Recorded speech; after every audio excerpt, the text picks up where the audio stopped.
সংসার জীবন শুধুমাত্র শারীরিক সম্পর্ক তৈরি করা ও বাচ্চার জন্ম দেওয়ার জন্য মানুষ সংসার করে না। সংসার একটা অভ্যেস, যা একসাথে থাকতে থাকতে গড়ে ওঠে, একে অপরের সাথে কথা বলতে বলতে, একে অপরকে সহ্য করতে করতে এই অভ্যেস গড়ে ওঠে। সংসার মানে হলো একসাথে থাকতে থাকতে একে অপরের গায়ের গন্ধটা আত্মস্থ করে নেওয়া। সংসার মানে হলো মানুষটা মুখের সামনে এসে দাঁড়ালেই মানুষটার মনের ভেতর কি চলছে সেটা বুঝে ফেলা।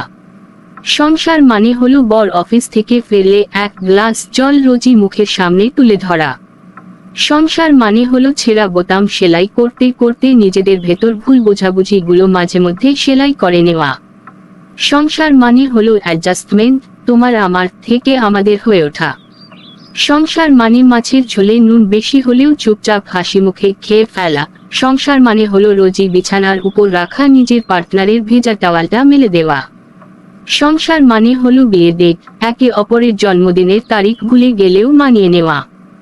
সংসার মানে গাঢ় নীল রং নিজের পছন্দ না হওয়া সত্ত্বেও পার্টনারের পছন্দ বলে একদিন নীল রঙের পাঞ্জাবিটা পরে ফেলা, আবার তেমনি শাড়ি পরতে একটুও ভালো না লাগলেও এক দুটো দিন নিজের পার্টনারের পছন্দকে গুরুত্ব দিয়ে একটা লাল টকটকে শাড়ি পরে পার্টনারের সামনে এসে দাঁড়ানো। সংসার হলো একটা প্রতিজ্ঞা, যার ভেতর মান, অভিমান, রাগ, ক্ষোভ, দুঃখ, ব্যথা সবই থাকবে, কিন্তু দিনের শেষে একে অপরের মুখের সামনে ভাতের থালা তুলে দেওয়ার প্রতিজ্ঞাটা একে অপরকে করতে হবে।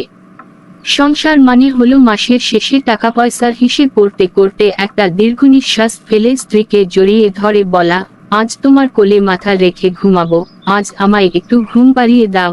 সংসার মানে হলো মাঝরাতে বরকে ঘুম থেকে তুলে শিশির ভেজা রাস্তায় হাঁটতে যাওয়ার বায়না ধরা।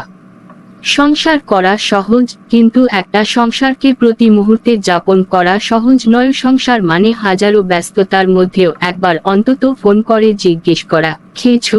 সংসারে ওঠানামা ভাঙাগড়া থাকবেই, কিন্তু হাঁপিয়ে গেলে চলবে না।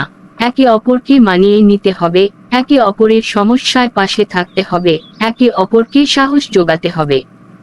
সংসারে কেউ কারোর থেকে ছোট বা বড় হয় না, দুজনেই দুজনের পরিপূরক হয়। তাই সংসার করতে গেলে একে অপরকে সম্মান ও শ্রদ্ধা করা বড্ড জরুরি।